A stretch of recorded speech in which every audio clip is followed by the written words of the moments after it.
Assalamualaikum warahmatullahi wabarakatuh. Apa kabar anak-anak ustazah pagi ini?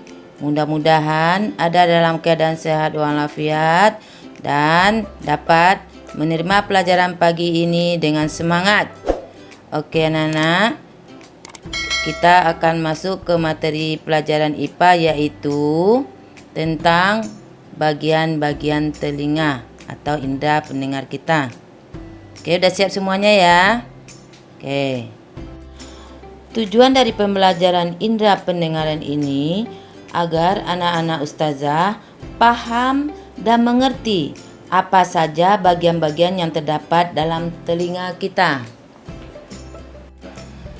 Alat pendengaran kita berupa telinga. Apa itu telinga? Telinga adalah salah satu panca indera manusia yang berfungsi untuk mendengar dan terdiri dari beberapa bagian. Alat indera kita ini terdapat pada kiri dan kanan kepala kita. Bagian-bagian telinga secara umum dibagi menjadi 3, yaitu telinga luar, telinga tengah, dan telinga dalam. Bagian-bagian tersebut memiliki fungsi yang memungkinkan telinga kita dapat mendengar. Yang pertama, telinga luar. Telinga luar adalah bagian telinga yang terletak di luar dan kontak langsung dengan lingkungan. Fungsi utama telinga luar ini adalah untuk menangkap bunyi dari lingkungan kemudian diteruskan ke telinga tengah. Apa saja bagian di telinga luar? Bagiannya yaitu daun telinga yang fungsinya mengumpulkan dan menyalurkan bunyi ke liang telinga.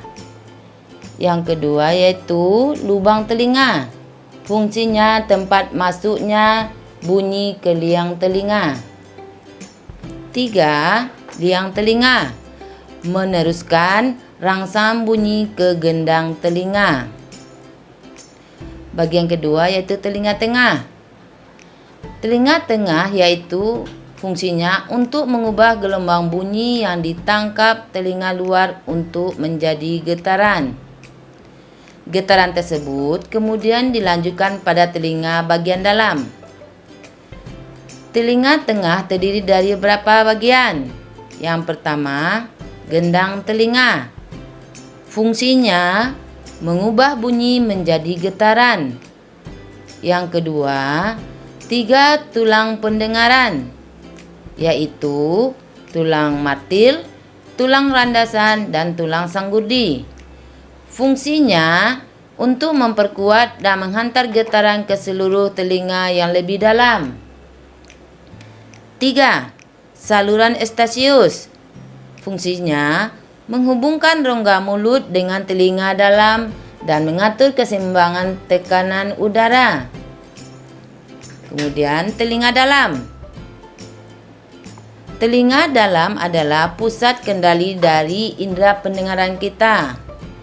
Fungsi telinga dalam adalah untuk mengubah getaran dari telinga dalam menjadi impuls dan meneruskannya melalui saraf menuju otak. Telinga dalam terdiri dari beberapa bagian juga.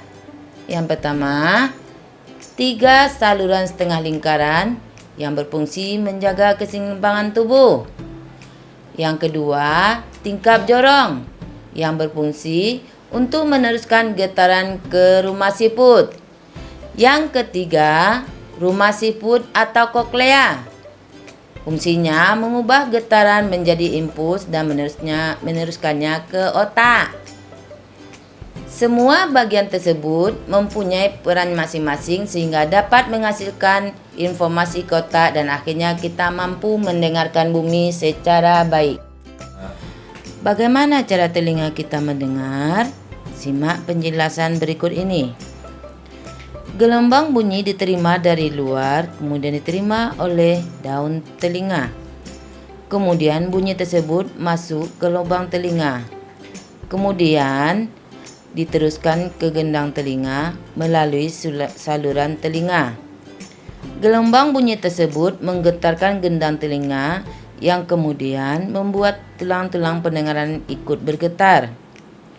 Tulang pendengaran bergerak seperti tuas sehingga getaran lebih keras. Getaran dari tulang pendengaran membuat cairan dalam koklea atau rumah siput mengalir pada rambut-rambut halus koklea.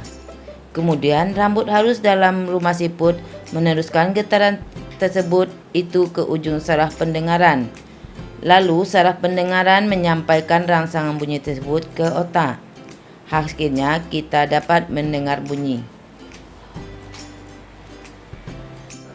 Saluran telinga mempunyai banyak kelenjar yang menghasilkan zat seperti lilin.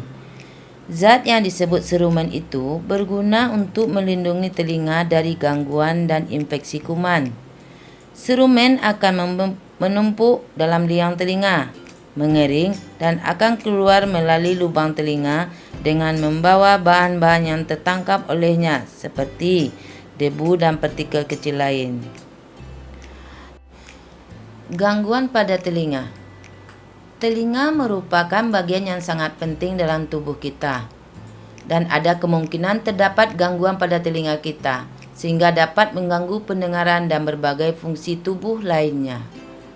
Selain sebagai alat fungsi utama untuk mendengar, telinga juga memiliki fungsi sebagai alat keseimbangan tubuh.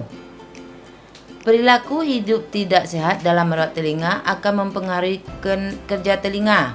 Contoh, kebiasaan buruk yang dapat mempengaruhi kerja telinga adalah membersihkan telinga dengan ketempat dengan cara yang salah, mendengar musik terlalu keras, memasukkan benda-benda yang tajam ke dalam telinga, dan sebagainya. Kebiasaan-kebiasaan buruk tersebut dapat menimbulkan gangguan pada telinga. Cara menjaga dan merawat telinga. Agar telinga kita tidak mengalami gangguan, kita perlu menjaga dan merawat telinga kita. Berikut ini adalah beberapa tips yang dapat dilakukan untuk merawat telinga. Yang pertama, dengarkan musik atau suara yang lain dengan volume sedang. 2. Jaga telinga dalam kondisi kering. Jangan terlalu lama dibiarkan lembab. 3. Bersihkan telinga dengan cara yang benar. 4. Periksa ke dokter ketika merasa ada gangguan pada telinga. Sekianlah materi pelajaran kita pagi ini. Mudah-mudahan anak ustazah dapat memahaminya. Ustazah akhiri dengan wabillahi taufiq hidayah. Assalamualaikum warahmatullahi wabarakatuh.